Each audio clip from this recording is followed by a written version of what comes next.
বিধবা শাশুড়ি নাজবা বেগম আজকাল প্রায় সুন্দর করে সাজগোজ করে বাসা থেকে কোথায় জানি যান। ঘন্টার পর ঘন্টা কেটে যায়, বাসায় ফেরেন না। তিনি যে কোথায় যান তা নিয়ে সন্দেহ হয় এবং কৌতূহল জাগে তারই ছেলের বউ সুমির মনে। মায়ের রোজগার বেরিয়ে যাওয়ার বিষয়টা সুমি কিছুতে মেনে নিতে পারছে না। তার ছেলের বউ সুমি ভাবে, মা এ বয়সে সাজুগুজু করে কোথায় গিয়ে ঘন্টার পর ঘন্টা পার করে আসেন। মা বের হয়ে যাওয়ার পর সুমি তার স্বামী রফিককে বলে, আচ্ছা তুমি কি একটা জিনিস খেয়াল করেছো, মা প্রতিদিন এই সময় বিকেলবেলা বাসা থেকে বের হয়ে যান। আমি কোথা থেকে খেয়াল করবো, আমি কি বিকেলে বাসায় থাকে নাকি? ঠিক আছে তুমি বাসায় থাকো না, কিন্তু আজ তো বাসায় আছো। উনি বিকালবেলা প্রতিদিন এইভাবে সেজে গুজে বাইরে বেরিয়ে ঘন্টার পর ঘন্টা কোথায় জানি পার করে আসে। এই বুড়ো বয়সে উল্টাপাল্টা কিছু করছে কিনা আমার মনে সন্দেহ যাচ্ছে, কারণ বর্তমানে যুগের যে অবস্থা, মান সম্মান ইজ্জত আর কিছুই থাকবে না। তোমার মনে হয় এই ব্যাপারটাকে দেখা উচিত। নিজের বউ সুমির মুখে এই ঘটনা শোনার পর রফিক ভাবে, না এই ঘটনা একটা হেস্তনস্ত করতেই হবে। মা প্রতিদিন কোথায় যায় তা দেখার জন্য রফিক এবং তার স্ত্রী সুমি তার পিছু নেয়। নাজমা বেগম হাতে একটা ব্যাগ নিয়ে হেঁটে যাচ্ছে পার্কের উদ্দেশ্যে। তার পিছনে যে তার ছেলে এবং ছেলের বউ ফলো করছে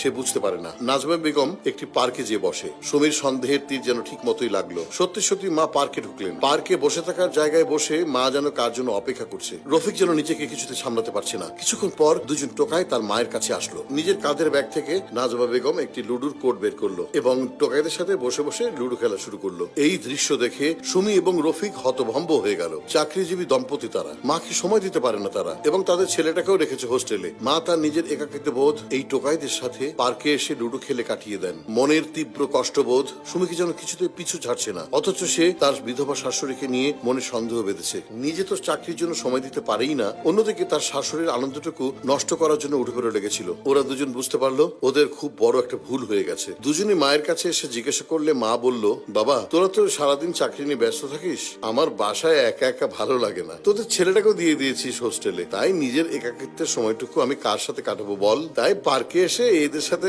লুডো খেলে একটু হাসাহাসি করি আর কি। ওদের তো বাবা মা নেই আর আমার সন্তান থেকেও নেই, তাই ওদের সাথে খেলে ওদের মায়ের অভাবটা পূরণ করার চেষ্টা করি। আর ওরা আমার ছেলের এই কথা শুনে রকিব যেন হতভম্ব হয়ে গেল। মা আমার অনেক বড় ভুল হয়ে গেছে। ধন সম্পদ অন্বেষণের পেছনে ছুটতে ছুটতে আমি নিজের পরিবারকেই ভুলে গেছি। চলো মা, আজ আমি তুমি আর সুমি সবাই মিলে লুডো খেলি, আর প্রতিদিনই আমরা খেলবো। অতঃপর সবাই মিলে তারা লুডো খেলতে আরম্ভ করে। আসলে যত হাসবেন তত বাঁচবেন। জীবন থেকে কেন জানি আমাদের হাসিটুকু উঠে যাচ্ছে। পরিবারের জন্য ধন সম্পদের পিছনে ছুটতে ছুটতে আমরা শেষমেশ পরিবারটুকুই হারিয়ে ফেলছি। তাই আসুন পরিবারকে সময় দিন। রবের কাছে নিজেকে শুকর গুজার বান্দা হিসাবে তুলে ধরতে পারবো, কারণ আল্লাহ সুবহানাহু ওয়া তাআলা বলেছেন, তোমরা যতই শুকরিয়া আদায় করবে আমি তোমাদের উপর রহমত আরো বাড়িয়ে দেব। ধন সম্পদ অন্বেষণের পাশাপাশি পরিবারকেও একটু ভালো সময় দিই, তাহলে আমাদের পরিবারটা জান্নাতের বাগানের মতো হবে।